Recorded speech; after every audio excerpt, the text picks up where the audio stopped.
Chers auditeurs, bonjour. Alors aujourd'hui, je reçois Maître Dominique Cochin. Bonjour Maître. Bonjour, bonjour à tous. Alors aujourd'hui, nous allons parler d'un boycott difficile, pour ne pas dire impossible, celui de la campagne BDS. Maître Cochin, je vous ai invité pour parler de BDS. Alors qu'est-ce que BDS? Boycott des investissements sanctions. Oui, tout à fait. Alors, il s'agit d'une campagne internationale qui a été lancée depuis un certain nombre d'années, même une bonne dizaine d'années aujourd'hui, Tout à fait. euh, et qui vise à sanctionner en fait l'attitude de l'État israélien à l'égard de la population palestinienne de manière tout à fait pacifique et une sanction, un type de sanction qui peut être mise en œuvre par la population civile puisque il consiste à ne pas acheter essentiellement les produits fabriqués en Israël ou dans les territoires palestiniens sous occupation israélienne, étant précisé que aujourd'hui on ne sait pas distinguer l'origine des produits entre les produits issus d'Israël ou les produits issus des territoires, et puis à également éviter toute interaction au niveau universitaire, au niveau des différents types de coopération, et cela tant que durera l'occupation par Israël des territoires palestiniens. Alors, Maître Cochin, avant d'aller plus loin pour expliciter à nos auditeurs la campagne BDS, je voudrais que vous nous parliez très précisément de ce que on appelle l'impunité de l'État israélien. Parce que BDS, quand vous allez sur le site de la campagne, on dit bien campagne BDS France, boycott des investissements, sanctions, la réponse citoyenne est non violente à l'impunité d'Israël. Alors l'impunité, il y a deux façons d'aborder la question de l'impunité israélienne. C'est en tant que simple observateur de constater ce qui se passe sur le terrain, à savoir l'occupation galopante, que rien n'arrête, à savoir le boycott, le blocus sur la bande de Gaza qui interdit tout échange avec la bande de Gaza et qui interdit aux Gazaouis de recevoir des matières premières élémentaires et de pouvoir sortir de cette prison à ciel ouvert. Tout un tas de mesures mises en œuvre par Israël qui, au regard du droit international, sont illégales et qui pourtant se poursuivent. Et l'autre manière d'aborder cette impunité, c'est surtout pour nous, Français, de regarder l'attitude de notre gouvernement ou des autres gouvernements européens, à savoir l'absence totale de toute sanction, de toute, même à la limite de toute critique, et la manière de débattre du sujet, à savoir de renvoyer dos à dos l'occupant et l'occupé, celui qui agresse et celui qui est agressé, comme si on avait deux parties en présence totalement égales.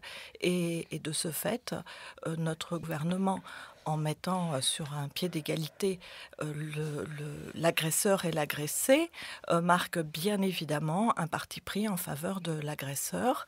Et la coopération, l'absence de toute sanction de quelque nature que ce soit, et même le soutien de nos gouvernants occidentaux à l'État d'Israël, au final, constitue non pas une impunité, mais un encouragement. Ça va très au-delà de l'impunité.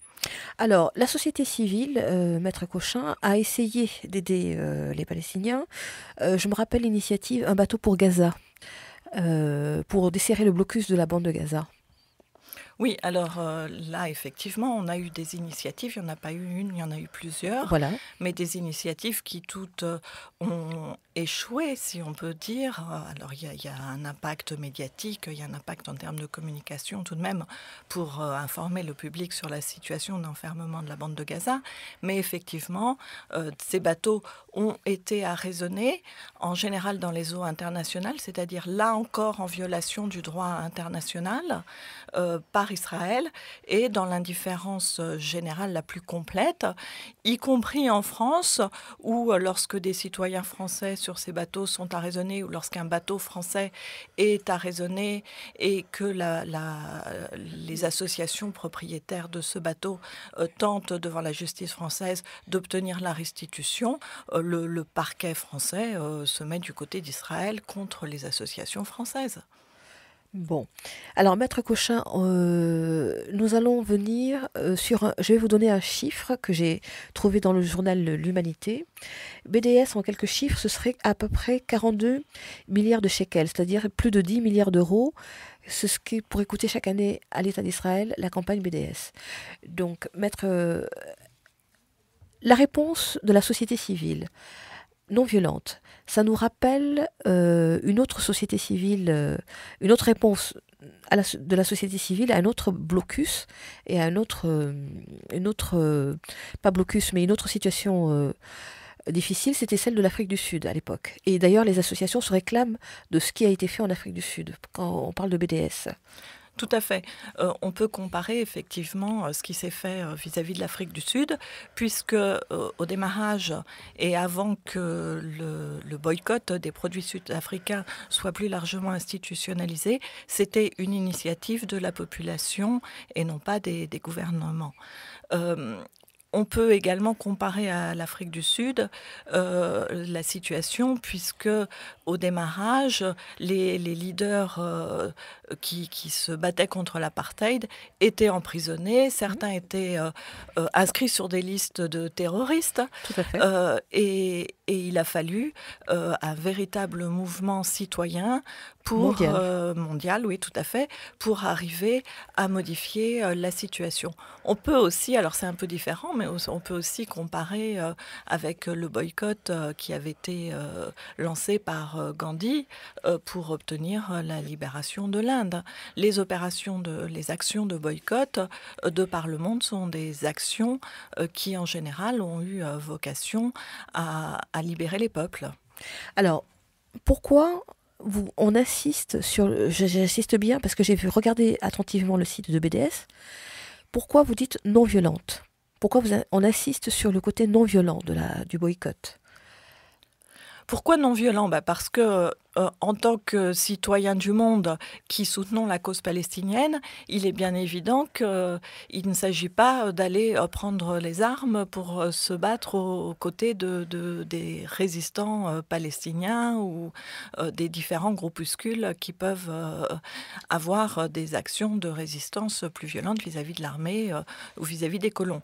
Donc, il ne s'agit absolument pas d'être sur ce type de terrain.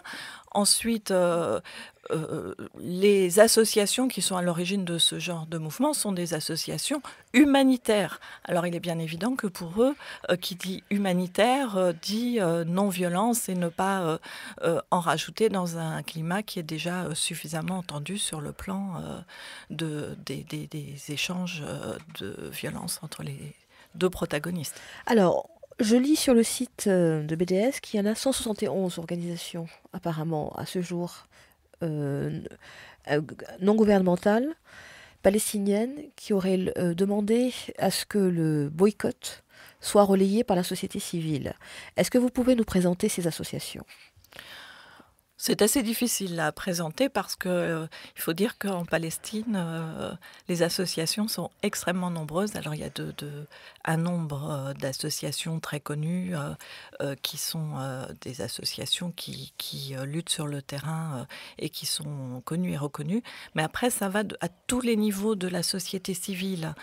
Ça va des associations de femmes, comme des associations d'ouvriers, comme des syndicats ou des associations d'avocats, des associations qui se rangent par secteur professionnel. Il est bien évident que les agriculteurs sont également tout à fait concernés parce que leurs produits à eux n'arrivent pas à trouver de débouchés, alors que les produits issus d'une culture intensive sur leurs terres par les colonies israéliennes, elles inondent nos marchés. Donc, bien évidemment, on a aussi beaucoup d'associations d'agriculteurs. D'accord. Alors, Maître Cochin, BDS France a eu des militants qui ont eu des soucis. Donc, oui, pour ne pas dire autre chose. Est-ce que nous pouvons venir à la campagne BDS France? Elle est spécifique par rapport à d'autres pays qui ont, si on en croit le site internet et si on en croit ce qu'on lit, BDS France se distingue. Malheureusement, oui. Pas à l'honneur de la France. BDS France se distingue puisque c'est le seul pays au monde où les acteurs de cette campagne sont poursuivis judiciairement et parfois également condamnés pour leur participation à la campagne BDS. C'est un laboratoire en quelque sorte, puisque aujourd'hui, cette campagne BDS a pris une ampleur internationale véritable et que le gouvernement israélien s'est vraiment impliqué, a commencé à s'impliquer dans la lutte contre cette campagne, avec, en ayant dégagé des fonds vraiment importants. Et l'idée, c'est de transférer, enfin de transposer, pardon, aux autres pays ce qui se passe en France, c'est-à-dire la pénalisation de cette campagne. Alors, la circulaire de février 2010, elle a été initiée par Madame Alliot-Marie, qui était le garde des Sceaux de l'époque. Est-ce que vous pouvez nous en dire quelques mots là-dessus? Oui, alors en fait, on parle de la circulaire Alliot-Marie, mais il y a un peu plus qu'une circulaire.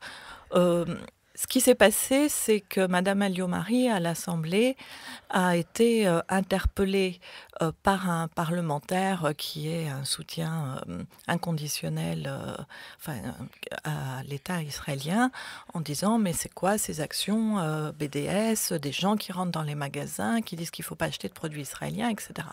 Donc Madame Alliot-Marie a répondu nous suivons cela de très près, aucune infraction n'a été commise, ça concerne les produits israéliens, on ne s'en prend pas du tout aux produits cachers, donc pour le moment on suit de près, mais il n'y a rien à faire.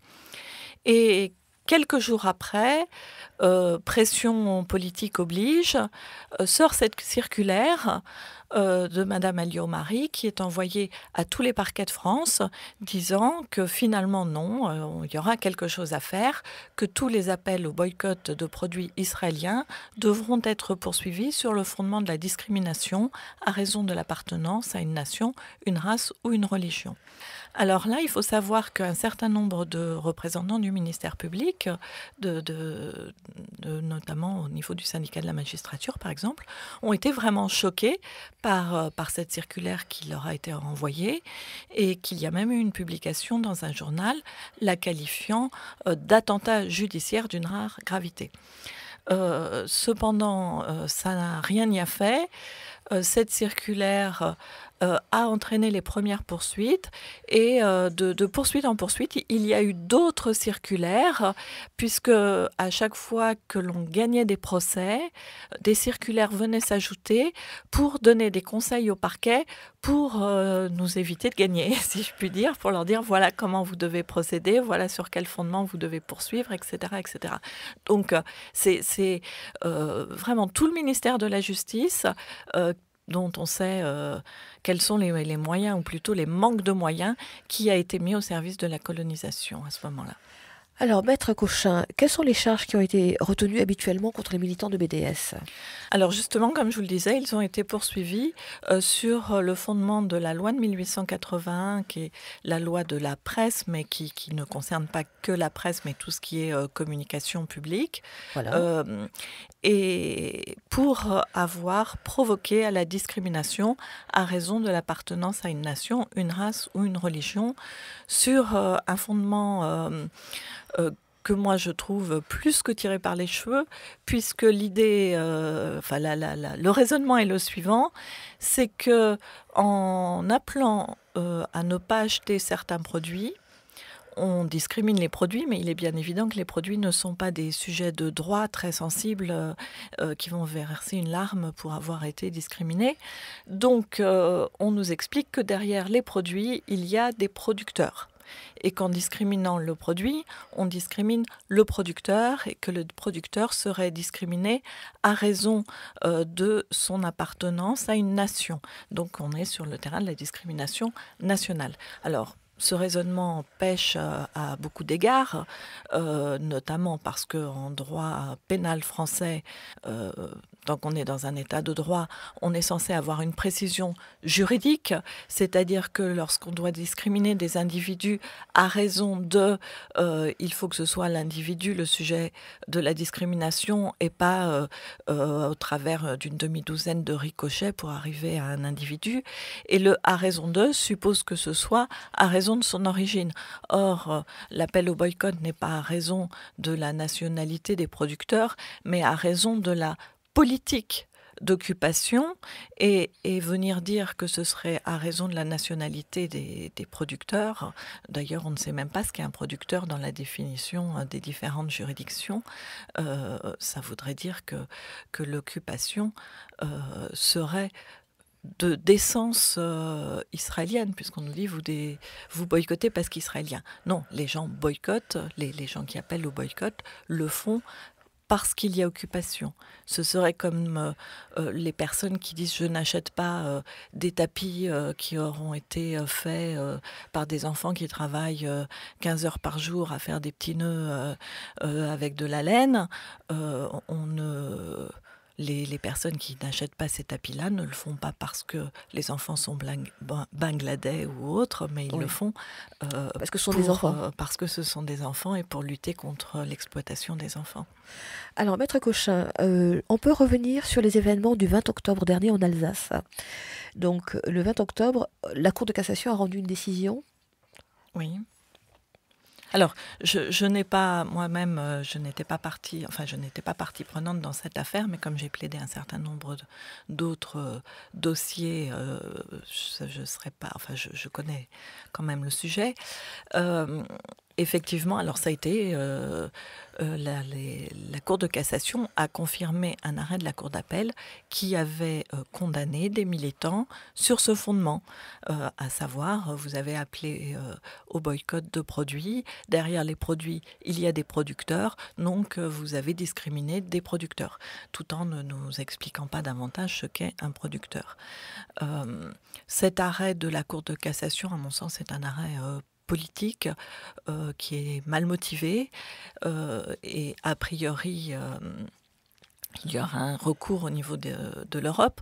Malheureusement, comme on est vraiment dans du politique, je ne saurais dire et puis je ne peux pas anticiper sur l'issue de ce recours. Oui, parce que ce serait l'article 10 de la Convention européenne des droits de l'homme sur la liberté d'expression qui serait invoqué pour ce qui s'est passé le 20 octobre. Il faut savoir que dans le domaine politique, la liberté d'expression est élargie.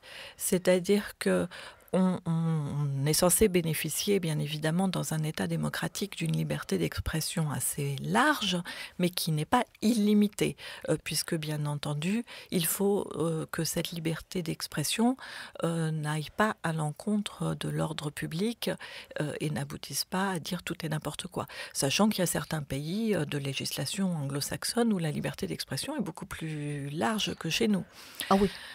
Mais on considère que lorsqu'on aborde un sujet qu'on appelle, c'est la jurisprudence qui appelle ça, un sujet d'intérêt général, c'est-à-dire quelque chose qui rentre dans le débat public. Il est bien évident que si on veut faire avancer un débat public, il faut pouvoir parler avec une certaine liberté. Donc les questions politiques relèvent en général des sujets d'intérêt général que l'on doit pouvoir évoquer sans être systématiquement poursuivi devant des juridictions. Et bien évidemment, la question de l'occupation d'un territoire par une nation qui aboutit à une situation de guerre quasi permanente est un sujet d'intérêt général et devrait pouvoir être évoqué avec beaucoup plus de liberté que ça n'est le cas à l'heure actuelle. Alors, Maître Cochin, je vais vous poser une question peut-être en bateau, mais pourquoi est-ce si difficile de boycotter des produits israéliens en France ? Je pense qu'il y a plusieurs raisons. Il y a une raison qui est historique, à savoir la mauvaise conscience française liées aux événements, enfin le mot événement est en dessous de tout, mais liées à tout ce qui s'est passé pendant l'occupation et au fait que la France n'a pas été... Elle a collaboré, elle a disons-le. collaboré tout à fait. Et donc le souvenir de la collaboration crée un énorme complexe. Et au lieu de se dire finalement qu'en 40, quand toute la France a applaudi à l'arrivée de Pétain, parce que Pétain c'était le héros de 14, et que donc ça justifiait tout ce qu'il a pu faire, on recrée un peu la même situation en se disant on a mauvaise conscience, la France s'est rendue coupable vis-à-vis des Juifs français Et étranger. et étrangers, mais enfin des Juifs vivant en France, s'est rendue coupable de tout, du pire qu'on ait pu faire. Et au lieu de se dire mais pour autant Israël aujourd'hui commet des crimes et on ne va pas faire comme on l'a fait, dire ah ben oui mais on est coupable à leur égard donc on ferme les yeux sur tout ce qui se passe aujourd'hui en Israël où c'est pas les Juifs mais c'est un gouvernement qui mène cette politique, c'est un État.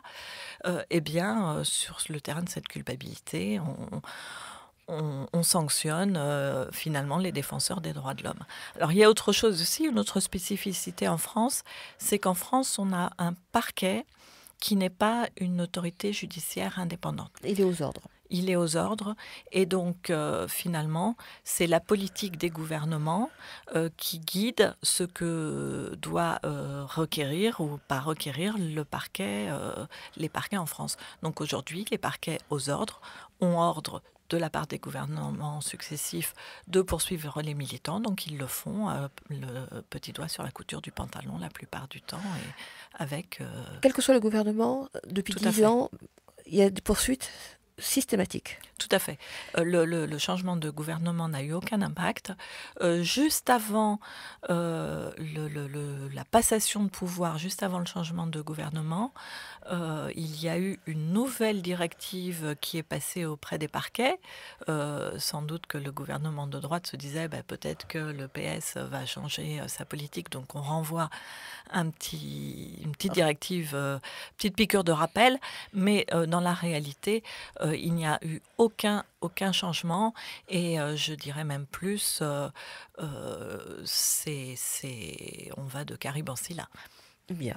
Alors, il y a aussi dans BDS des campagnes contre des sociétés bien particulières, et notamment françaises, qui travaillent dans les territoires occupés. Je pense à Veolia, Orange. Donc, le site est très bien fait parce qu'il renvoie à toutes les campagnes. Est-ce que vous pouvez revenir là-dessus, Maître Cochin? Oui, alors effectivement, il est bien évident que on est censé, il y a de plus en plus de textes, de règlements, etc., qui visent à ce que les entreprises aient un commerce moral. On est censé moraliser la vie commerciale internationale. Il y a même des confrères qui commencent à se spécialiser dans comment défendre les sociétés qui vont être poursuivies pour Corruption. Non, ça dépasse, c'est pas la question uniquement de la corruption, hein. Ça dépasse largement ce terrain-là. C'est l'exploitation des enfants, c'est l'exploitation des travailleurs, c'est les pollutions environnementales dans les pays dans lesquels on déplace les productions, etc. Donc ça dépasse vraiment la simple question de la corruption. Et puis on a également notre législation interne qui est relative à certains types de comportements, à certaines violations du droit international et certains crimes, puisque depuis 2010, on a intégré des dispositions de droit international dans le code pénal en France, puisqu'il faut savoir que la spécificité également qu'on a en France, c'est que tant qu'on n'a pas retranscrit dans notre législation interne les accords internationaux, finalement, le français moyen ne peut pas les invoquer pour faire valoir la violation de ces textes. Donc on a intégré dans notre code pénal certaines dispositions, et notamment des dispositions qui pénalisent, qui sanctionnent le transfert de la population de l'occupant dans le territoire qui l'occupe.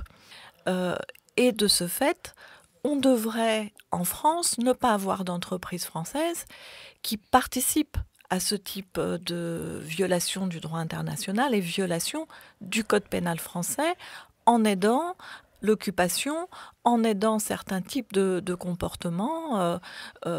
Orange, ce qui avait fait scandale, c'est Oui. que en 2014, pendant les bombardements sur Gaza, le partenaire de la filiale d'Orange distribuait des téléphones ou permettait aux soldats de charger gratuitement. Enfin, les soldats de l'occupation avaient la possibilité, grâce à la filiale d'Orange, de téléphoner gratuitement pendant leurs occupations, leurs actions de bombardement sur la bande de Gaza. Donc ça avait bien évidemment choqué le public. Le numéro 2, je crois, d'Orange, qui s'était rendu en Égypte, avait été interpellé. Et là, évidemment, les Égyptiens avaient été choqués. Et il avait dit, on va arrêter ce partenariat. Et il s'est bien évidemment fait sermonner par le gouvernement français. Et par son PDG, M. Richard. Et par son PDG, tout à fait. Néanmoins, on peut espérer que, même si ce soit sous d'autres motif, que le motif de on ne veut pas participer à telle ou telle action qui pourra un jour nous exposer à des poursuites pour avoir participé à des crimes, on peut espérer que certaines entreprises se désengagent petit à petit. Et ça a été le cas de Veolia, qui a été poursuivi. Oui, tout à fait. Et ça a été une bataille d'enfer, si j'ose dire. Ça a été une bataille d'enfer qui a été remportée non pas sur le plan judiciaire, mais sur le plan humain, on va dire, puis sociétal, puisque sur le plan judiciaire, les juridictions françaises, fidèles à elles-mêmes, ont considéré que l'occupation, la participation à l'occupation, etc., le fait d'évoquer le droit international, tout cela, pas d'application directe, aucun problème. Mais en réalité, Veolia a vu des pertes de marché dans d'autres pays, a été confronté à des difficultés telles dans d'autres pays que... il a été boycotté, en fait, Veolia. Un boycott. Mais tout ça ne résulte finalement pas, malheureusement, de l'action française, pays des droits de l'homme, mais résulte de l'action internationale. Alors, on explique Veolia en 2 mots. Ils avaient construit un tramway. Tout à fait. Il participait à la construction d'un tramway qui était censé être un tramway de Jérusalem. Mais il faut savoir que Jérusalem, aujourd'hui, ce n'est plus la ville de Jérusalem, mais c'est le Grand Jérusalem, puisque petit à petit, tous les villages alentours sont englobés et annexés et colonisé, en fait, avec destruction systématique des maisons palestiniennes. Bon, ça ne concerne pas que la vieille ville, que Jérusalem-Est, mais malheureusement tous les alentours. Et ce tramway avait vocation, en fait, pas clairement énoncé, mais ça ressortait de sa configuration, de son tracé, avait vocation à participer à cette annexion de villages palestiniens. Alors, est-ce qu'on peut parler en 2 mots de SodaStream et les autres campagnes SodaStream?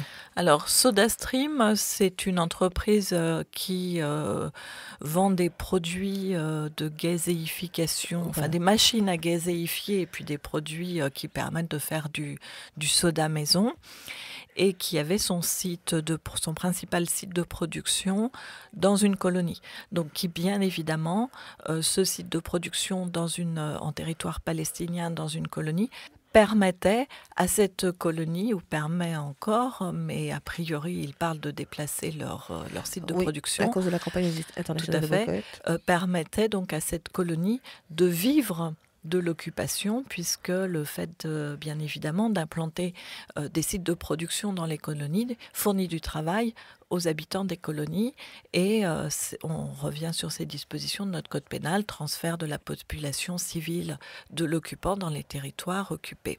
Donc aujourd'hui, la société qui finalement ne semble pas se porter au mieux, je ne sais pas du tout si c'est lié à la campagne ou pas, parle de transférer ces sites de production ailleurs. Alors, côté médicaments, il y a Teva, le laboratoire Teva. Alors, le laboratoire Teva, c'est exactement la même situation, encore que ces sites de production sont de moins en moins... enfin, je ne suis pas certaine que Teva ait des sites de production dans les territoires palestiniens. Par contre, c'est ce qui n'est pas le cas de Ahava, qui, elle, est une entreprise qui exploite les bouts de la mer Morte, sachant que la mer Morte, à part une petite pointe qui est en Israël, tout le reste en fait est en territoire palestinien ou en Jordanie bien évidemment. Et là le scandale, c'est que les Palestiniens, eux, n'ont pas accès à la mer Morte, puisque en fait il est bien évident malheureusement que l'occupant se préserve tous les sites stratégiques.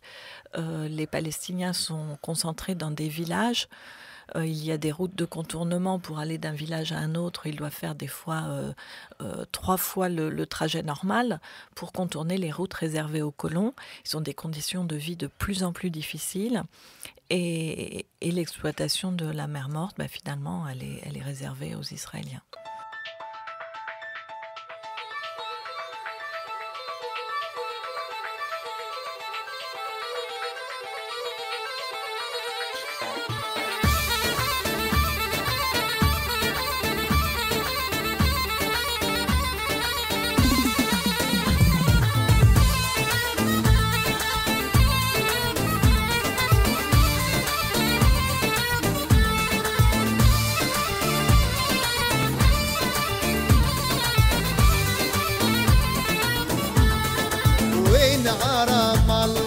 وين غرام الله والفي مسافر وين غرام الله ما تخاف من الله ما تخاف من الله سركت قلبي ما تخاف من الله وين غرام الله وين غرام الله والفي مسافر وين غرام الله ما تخاف من الله ما تخاف من الله سركت قلبي ما تخاف من الله.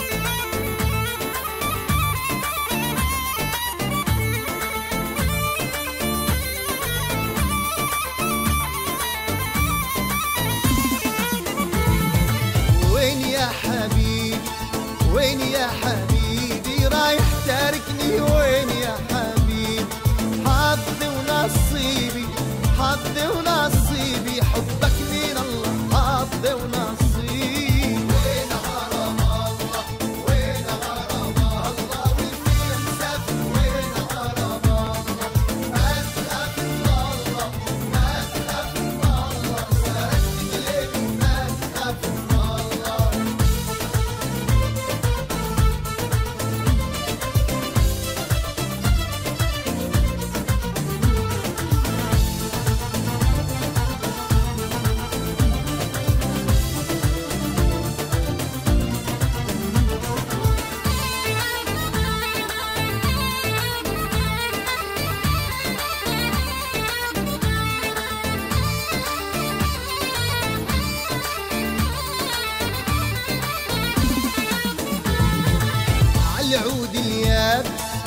على عود اليابس نرفع علمنا على عود اليابس مين غزلنا بليس مين غزلنا بليس هذا وطننا مين غزلنا بليس غرام الله وين غرام الله والفي مسافر وين غرام الله ما تخاف من الله ما تخاف من الله سرقت قلبي ما تخاف من الله.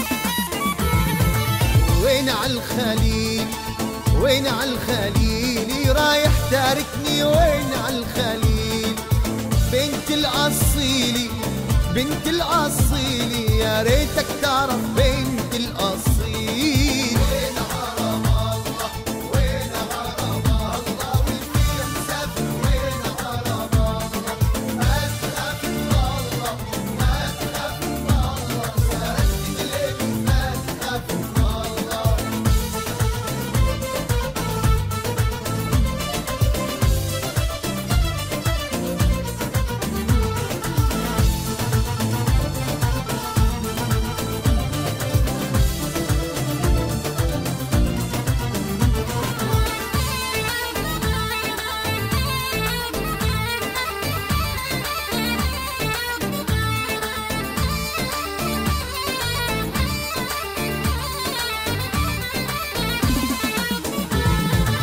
وين عاجينين وين عاجينين تاركني وراي وين عاجينين شوقي وحنين شوقي وحنيني باين في قلبي شوقي وحنين وين حرم الله وين حرم الله والفيا مسافر وين حرم الله ما تخاف من الله ما تخاف من الله سرقت قلبي ما تخاف من الله وين حرم الله وين حرم الله والفيا مسافر وين حرم الله ما تخاف من الله ما تخاف من الله سرقت قلبي ما تخاف من الله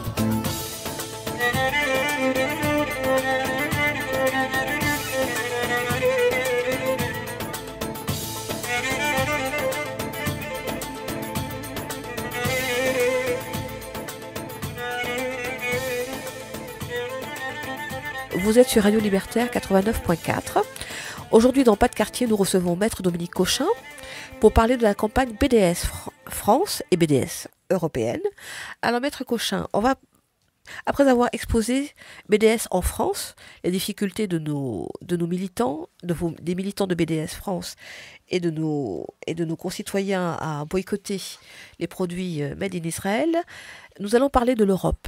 Alors, que s'est-il passé le 11 novembre dernier au niveau de l'Union européenne ? Il y a une décision consistant à vouloir que soient étiquetés différemment les produits made in Israël à proprement parler, des produits issus des territoires palestiniens sous occupation. Donc c'est une décision qui a provoqué évidemment la colère d'Israël, qui a été qualifiée d'antisémite. Enfin bon, ça c'est le qualificatif qui est utilisé à tout va dès qu'il y a une certaine insatisfaction de la part du gouvernement israélien. C'est une décision qui, moi, ne me satisfait pas. Certains militants y voient une avancée, peut-être, mais la réalité juridique est la suivante. Il y a Israël, il y a les territoires palestiniens sous occupation. Il y a eu, il y a quelque temps, un arrêt qu'on appelle l'arrêt Brita, qui est une décision de laquelle il ressort qu'en effet, les produits issus des territoires palestiniens ne sont pas fondés à être labellisés Made in Israël, puisque les territoires palestiniens sous occupation, ce n'est pas Israël. Néanmoins, cet arrêt, si on le lit jusqu'au bout, dit également que seule l'autorité palestinienne devrait avoir le droit de maîtriser ses douanes, ses frontières, et donc d'indiquer « Made in Palestine » sur les produits. Et si l'on met en parallèle ces dispositions avec des dispositions du code pénal que j'ai précédemment évoquées relatives à l'occupation, j'estime pour ma part que des produits issus des colonies, qui proviennent donc de Palestine et issus des colonies, ne devraient pas entrer sur le territoire européen, puisque ce sont des produits qui permettent de maintenir l'occupation, qui permettent de développer une économie d'occupation et qui donc participe du transfert de la population civile de l'occupant en territoires occupés et permet le maintien de cette population. À partir de là, ces produits ne devraient pas entrer en Europe puisqu'ils participent de la commission d'un crime. Or, autoriser l'entrée de ces produits en disant simplement ils seront labellisés différemment, pour moi, ce n'est pas nécessairement un progrès, puisque c'est, d'une certaine manière, en se cachant derrière son petit doigt, avaliser l'occupation. Alors, je vais donner quelques chiffres. Ces produits labellisés autrement concerneraient moins de 1% du total des échanges commerciaux entre l'Union européenne et Israël. Donc ça concernerait à peu près 154 millions d'euros en 2014, selon les chiffres de la Commission. Alors par contre, l'ambassadeur israélien, il avait évalué les produits visés à 2 à 3% des exportations israéliennes vers l'Union européenne, soit à peu près 200 millions de dollars. Donc 187 millions d'euros chaque année. Donc effectivement... Oui, ça concerne assez peu de produits a priori. Néanmoins, la difficulté c'est beaucoup plus compliqué. C'est plus compliqué à plusieurs niveaux. Ça sera plus compliqué pour contrôler et sanctionner l'entrée de ces produits, d'une part parce que aujourd'hui, et je l'ai constaté par des militants qui ont déposé plainte sur fraude sur la provenance des produits, etc., aucune institution en France n'est prête à poursuivre, à contrôler et à sanctionner ces fraudes à l'origine. Après, il y a... Alors ça, c'est pour la France. Et puis, attendez, j'ai 2-3 choses à évoquer de ce point de vue-là. En Europe, je pense que ça risquerait d'être la même chose. Pourquoi ? Parce qu'il faut savoir qu'il y a un accord de coopération qui existe entre l'Europe et la France depuis très longtemps, dont l'article de partenariat économique, dont l'article 2 subordonne le maintien de cet accord à certaines conditions de comportement d'Israël au regard des droits de l'homme. Ça, c'est la condition du maintien de l'accord. Or, le Parlement européen a depuis longtemps voté la suspension de cet accord compte tenu de l'attitude israélienne sur le plan des droits de l'homme à l'égard des populations palestiniennes. Ce vote n'a jamais abouti à ce que l'exécutif des pays européens concrétise la suspension de l'accord. Donc la réalité, c'est que de ce point de vue-là, même le Parlement européen, même notre représentation, puisque le Parlement, c'est quand même notre représentation citoyenne, eh bien même le Parlement n'est pas écouté, n'est pas respecté par les gouvernants des différents pays d'Europe sur ce précédent vote. Donc je ne suis pas du tout rassurée aujourd'hui sur ce que sera cette décision et comment elle entrera en vigueur. Après, effectivement, vous avez évoqué les chiffres et le peu d'impact que cela aurait. Il faut savoir qu'il y a une vraie difficulté, c'est que il y a une économie captive en quelque sorte, l'économie palestinienne qui est captive de l'occupant, puisque si on veut ruiner l'économie palestinienne, il suffit de saccager un champ, etc. Et puis on est obligé d'importer les produits puisqu'il n'y a pas d'autosuffisance. Si on décide à un checkpoint de vider des cargaisons de fraises et puis de les laisser pourrir au soleil, on le fait, il n'y aura pas de sanctions. Donc, on a en Palestine une économie captive et les colonies et Israël ont des économies qui sont totalement et intrinsèquement liées. Lorsque des maisons sont construites dans les colonies, eh bien toutes les matières premières, l'architecte, tout vient d'Israël, bien évidemment. Donc le développement des colonies participe au développement d'Israël et de l'économie israélienne elle-même. Donc il est vrai que bloquer le développement des colonies en impactant leur économie aura de toute manière des répercussions sur l'économie israélienne, puisqu'il est bien évident que ça ne permettrait pas cet échange de flux aussi facilement. D'accord, maître Cochin.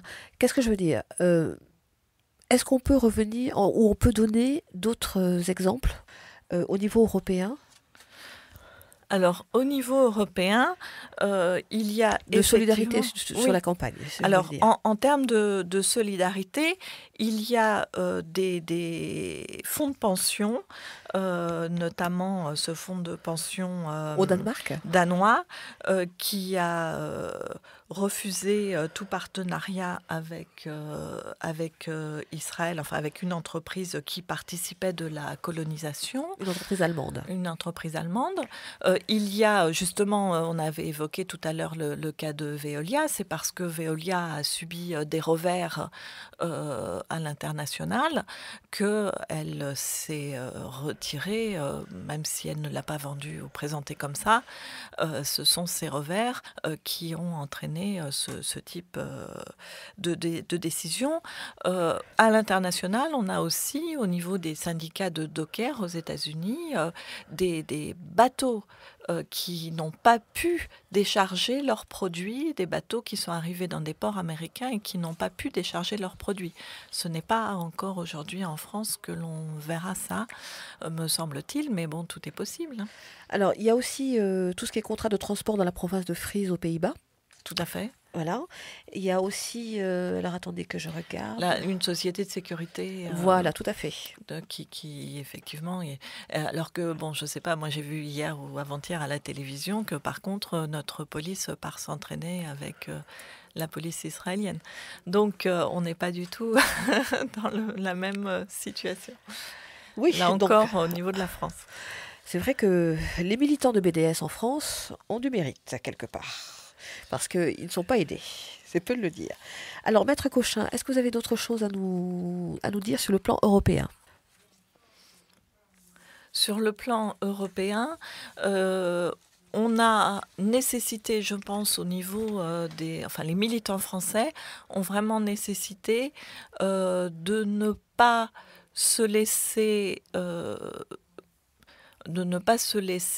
museler, de ne pas se laisser bâillonner sur le plan de leurs actions des droits de l'homme visant à la défense des droits humains, parce qu'on est vraiment, comme je l'ai dit tout à l'heure, un laboratoire. La France est un laboratoire pour Israël et l'objectif, c'est d'étendre à l'Europe tout entière cette super pénalisation de l'humanitarisme à d'autres pays.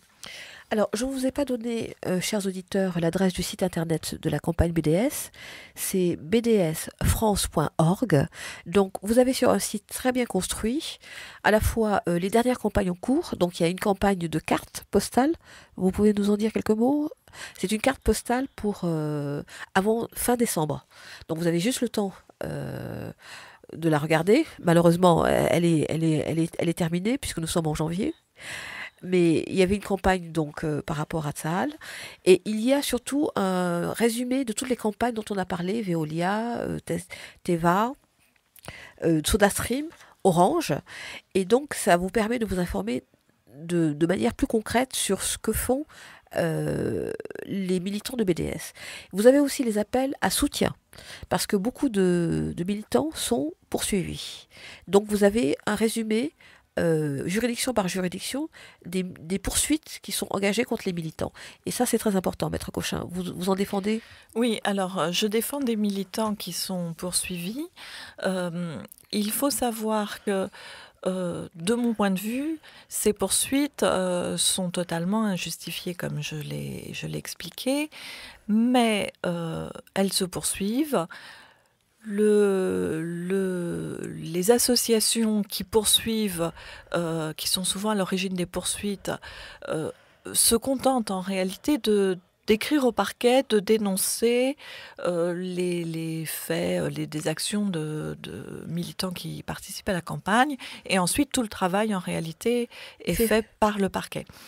C'est bien souvent des actions d'information qui sont poursuivies, puisque c'est sur le terrain de la provocation à la discrimination. Donc, bien évidemment, le particulier qui va faire ses courses et qui ne met pas de produits made in Israël ou en provenance des territoires, sachant qu'aujourd'hui on ne sait pas les distinguer, dans son caddie, ne s'expose pas à des poursuites, parce que j'ai lu sur des sites le boycott d'Israël est désormais interdit. Alors chacun a encore le droit d'acheter ce qu'il veut. Donc vous mettez ce que vous voulez dans vos caddies.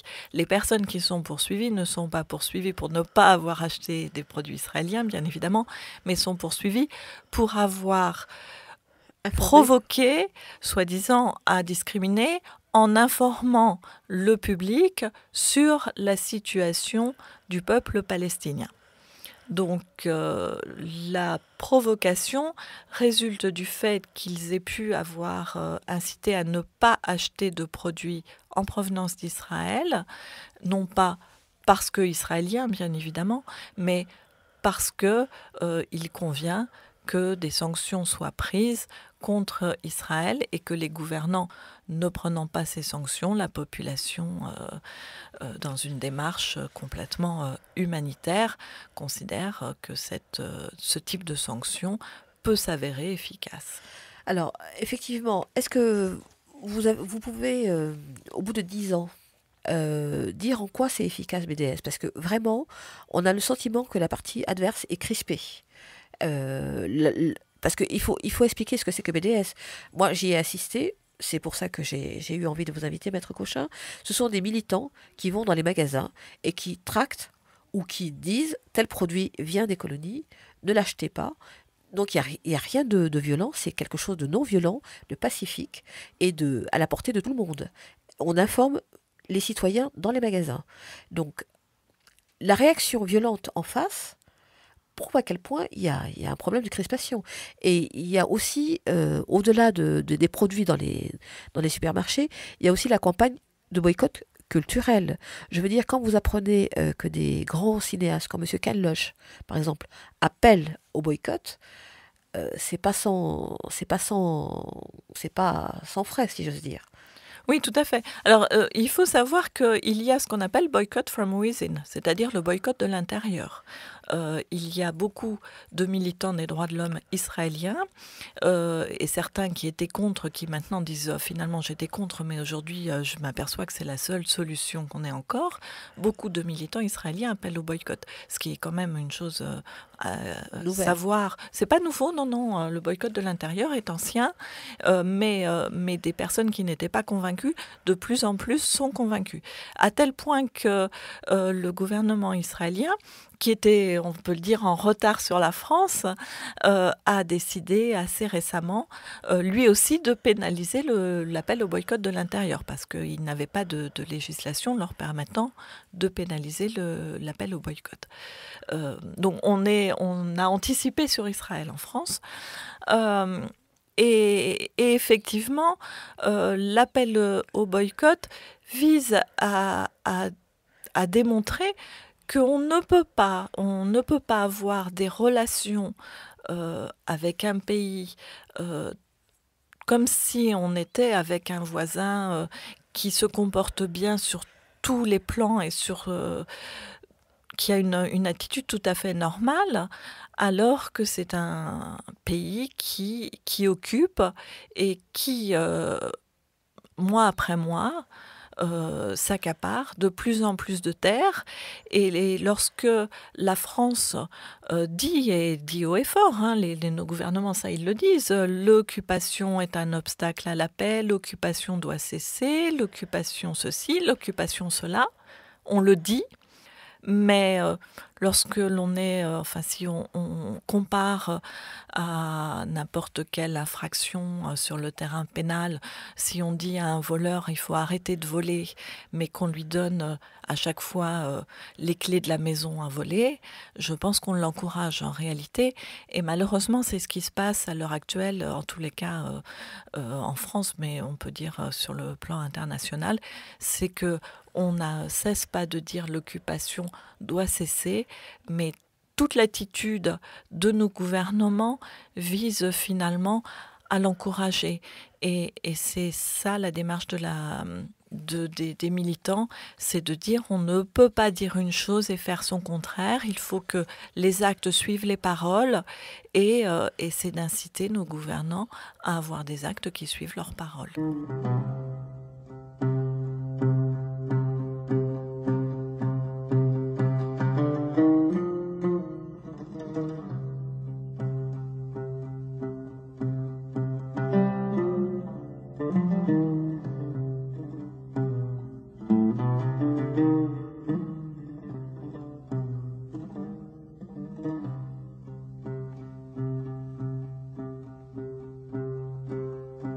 بغيبتك نزل الشتي قومي اطلعي عالباب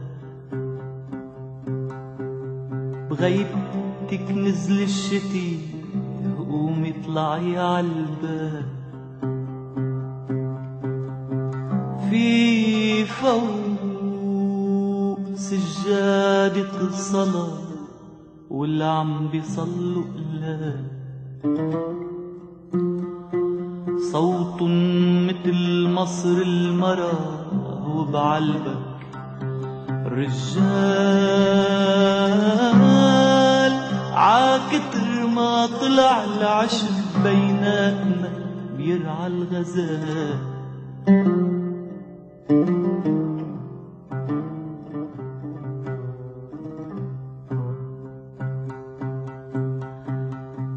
بغيبتك نزل الشتي قومي اطلعي عالباب في فوق سجادة الصلاة واللي عم بيصلوا قلاب صوت مثل مصر المرا وبعلبك رجال عاكتر ما طلع العشق بيناتنا بيرعى الغزال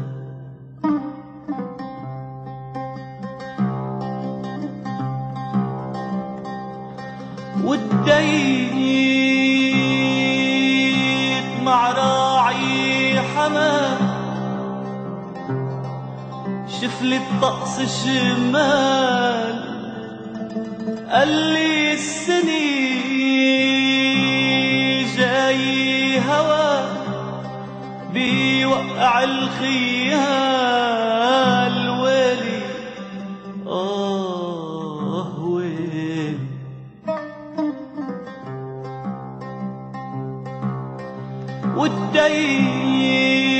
والديت مع راعي حمام يشفل الطقس الشمال قال لي السني جاي هوا بيوقع الخيال ويلي يا ريت لسرجت الفرس ولبعت هالمرسال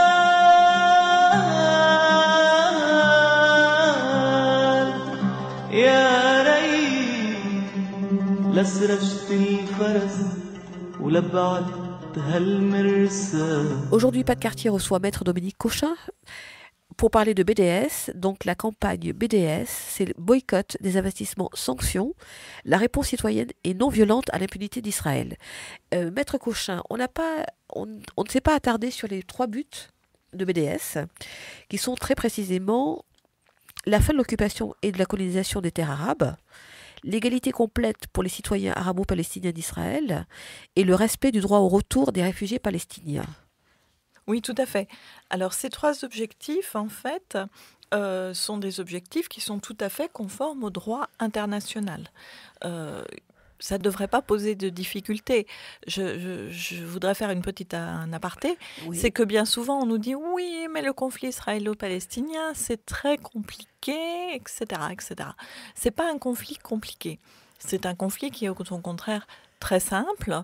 Il y a une occupation de territoire palestinien et si demain on décidait d'appliquer le droit international, la question de ce conflit serait définitivement résolue parce que les normes du droit international telles qu'elles existent aujourd'hui suffisent à résoudre ce conflit.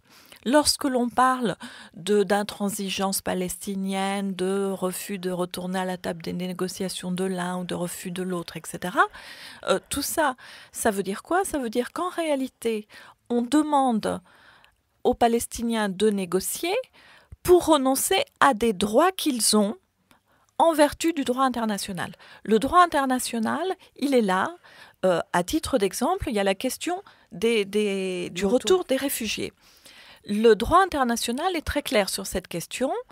Le droit au retour des réfugiés dans leur pays d'origine, il est là, il existe, il est dans le droit international.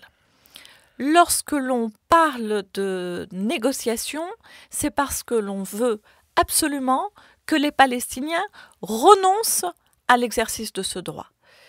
On n'est pas dans une situation compliquée, on est dans une situation où on a une partie qui occupe des territoires, qui viole le droit en permanence, et on a toute la puissance internationale, tous les pays occidentaux, qui font pression sur un peuple pour qu'il accepte de renoncer à ses droits. Donc aujourd'hui, la force, la pression, elle est subie uniquement par une des parties et pas par les deux. On a donc ces campagnes qui, elles, ces campagnes humanitaires, internationales, citoyennes, qui, elles, visent d'une certaine manière à recréer un semblant d'équilibre en revendiquant l'application du droit international et notamment ce droit au retour des réfugiés palestiniens. Quand on parle des réfugiés palestiniens, on a des réfugiés de 48 qui sont des personnes qui ont été expulsées de ce qui est aujourd'hui le territoire israélien. Et puis, on a également des réfugiés de 67, puisque beaucoup de Palestiniens de 48 qui étaient réfugiés dans Cisjordanie se sont retrouvés à nouveau chassés vers la Jordanie, le Liban, la Syrie, etc. Donc, tous ces réfugiés de 48 ou de 67, Israël, et en cela secondé par la communauté, enfin les gouvernements internationaux occidentaux, ne veut pas entendre parler de leur retour parce que ça aurait un impact démographique certain et qu'on est confronté à un État qui se veut, qui refuse à tout prix d'avoir une majorité arabe. Bien. Maître Cochin, alors on va revenir sur l'autre slogan, parce que le BDS, c'est boycott des investissements, sanctions, la réponse citoyenne et non violente à l'impunité d'Israël. Vous avez dit précédemment qu'il y a des citoyens israéliens qui commencent à venir justement sur le terrain du boycott. Parce qu'il semblerait que ils attendent de nous, la société civile internationale, de les aider à mettre fin à l'impunité d'Israël. Il n'y arrive pas de l'intérieur. Alors, c'est pas qu'il commence, hein, ça fait un moment que, dès le lancement de la campagne, il y a des associations israéliennes qui se sont impliquées dans BDS, des associations qui pratiquent ce qu'on appelle le boycott de l'intérieur, boycott from within. Il y a des associations qui parce que sur le terrain, justement, sont celles qui communiquent aux autres associations du monde les listes des entreprises qui participent à la colonisation. On a par exemple Code Pink, les femmes en noir, etc., qui sont des associations qui fournissent beaucoup d'informations sur ce qui se passe sur le terrain et comme je l'ai indiqué, ça a entraîné une réaction du gouvernement israélien qui a décidé de mettre en place, qui allait fait légiférer pour mettre en place des sanctions très très sévères à l'égard des Israéliens qui participent à ces campagnes de boycott. Alors, je rappelle l'adresse du site internet pour BDS en France, c'est bdsfrance.org. Donc, vous avez la liste de toutes les entreprises à boycotter et toutes les entreprises qui travaillent avec les colonies. Donc, tout est bien informé. Vous avez aussi des vidéos où on vous voit, Maître Cochin, développer tous les arguments juridiques. Et vous n'êtes pas la seule, il y a un certain nombre de gens, mais on peut vous voir et vous écouter. Les vidéos ont été aussi postées sur YouTube, donc pour être vues au maximum. Alors, la réponse citoyenne, c'est-à-dire que, comme vous l'avez très bien expliqué, le conflit israélo-palestinien est un conflit qui est très simple. Israël n'obéit pas, bafoue le droit international. Donc, on demande à la société civile de faire en sorte que un jour, le plus tôt possible, Israël obéisse aux lois internationales. Si j'ai bien compris Tout à fait, tout à fait.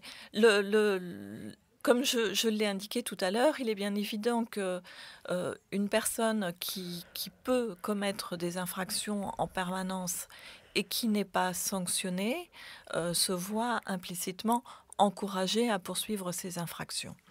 Donc, c'est malheureusement ce qui se passe aujourd'hui avec Israël, puisque on a des discours du genre oh, mais vos campagnes BDS, enfin dirigées vers les militants qui appellent au boycott, sont un obstacle à la paix, c'est un obstacle aux négociations, c'est un obstacle aux discussions, etc. La réalité, je l'ai entendu de la bouche d'un ancien chef des services secrets, je crois, israélien, qui s'était vu confier des missions de communication avec la population palestinienne, enfin avec les Palestiniens, et il avait été voir le chef du gouvernement, il lui avait dit mais alors c'est quoi notre politique, qu'est-ce que je dois faire dans ces échanges? Et il lui a été répondu négocier, et pendant ce temps-là, coloniser. C'est ça, la réalité sur le terrain et la réalité de la politique israélienne se résume à ça. Discuter, coloniser. Et l'inaction de tous les gouvernements occidentaux consistant à dire qu'il faut laisser la place au dialogue, à la discussion, etc., c'est du mensonge, c'est de la complicité. Il n'y a pas la moindre volonté d'aboutir à une paix juste, il y a simplement une volonté d'annexer. Bien. Alors, BDS, c'est pas seulement que les produits made in Israël, c'est aussi une campagne culturelle, un boycott culturel. Tout à fait. Alors, est-ce que vous avez quelque chose à rajouter par rapport à ce que j'ai dit? Alors, c'est un boycott à la fois sur les aspects culturels, sportifs, etc. Pourquoi? Parce que je l'avais évoqué, je l'ai même plaidé dans le cadre du sport. Il y a quelque temps, à Chalon-sur-Saône, un jeune homme avait été sur un, je ne sais pas si on appelle ça un stade, enfin c'était un terrain de basketball, avec un drapeau palestinien parce que était reçu le Maccabi israélien, une équipe sportive. Et en réalité, il faut savoir que dans beaucoup d'équipes sportives, mais ça sera la même chose dans d'autres domaines, on a beaucoup de soldats. Et on a la promotion de l'armée, on a la promotion de l'image de marque. Il y a quelques années de cela, il y avait dans les gouvernements, y compris dans le gouvernement français, c'était le ministère de la propagande, en quelque sorte, qui s'occupait des questions sportives. Parce que lorsqu'on nous dit ne mélangeons pas le sport et la politique, les arts et la politique, etc., c'est de l'hypocrisie. On l'a bien vu lorsque les Jeux olympiques étaient en Chine ou dans différentes situations. Le sport, la culture, l'art, c'est une vitrine pour un pays. Et c'est une vitrine qui permet de banaliser, en fin de compte, certaines autres choses qu'on n'a pas forcément envie de montrer. Et le fait d'avoir les jeux, des matchs de football européens avec Israël, le fait d'avoir l'Eurovision avec Israël, ce n'est pas du tout anodin, puisque c'est en fait contribuer au développement, à l'affichage de cette vitrine d'un pays qui est un pays qui occupe, comme si c'était n'importe quel autre pays d'Europe, totalement avec une attitude totalement pacifique à l'égard de ses voisins. D'accord. Bien, Maître Cochin, est-ce que vous avez d'autres choses à nous rajouter par rapport pour nous expliquer le déroulement des campagnes, le prochain déroulement de la campagne BDS, les prochaines dates pour BDS? Alors, je n'ai pas à l'heure actuelle de date précise à communiquer. Je sais qu'il y a un événement qui va se dérouler, une manifestation qui a été appelée à l'Opéra. Il y a également des assises. Tout à fait. Enfin, tout est sur le site BDS. Alors c'est bdsfrance.org pour vous informer donc sur la campagne BDS. Donc nous répétons ce que c'est. BDS, c'est boycott, désinvestissement, sanctions. C'est la réponse citoyenne et non violente à l'impunité d'Israël. Et Maître Dominique Cochin était notre invité aujourd'hui pour essayer de nous présenter les arguments juridiques.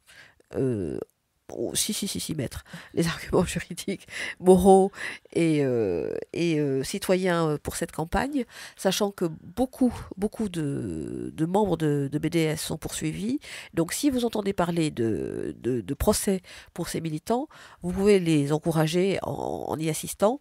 Ça fait toujours plaisir, quand vous êtes poursuivis, d'avoir des gens qui viennent assister à vos procès. Ça change la donne, si j'ose dire. Donc, Maître Cochin, je vous remercie infiniment. De rien, merci de m'avoir invité. Je vous en prie. Je vais remercier mon ingénieur du son, sans qui cette émission n'aurait pas lieu, en lui souhaitant une bonne et heureuse année, cher Henrik. Je vous remercie, chers auditeurs, de votre fidélité. Je vous souhaite une bonne et heureuse année à notre écoute, sachant que Pas de quartier, c'est un mardi sur deux, de 18h à 19h30. C'est l'émission du groupe Louise Michel et vous êtes sur Radio Libertaire 89.4. Merci infiniment.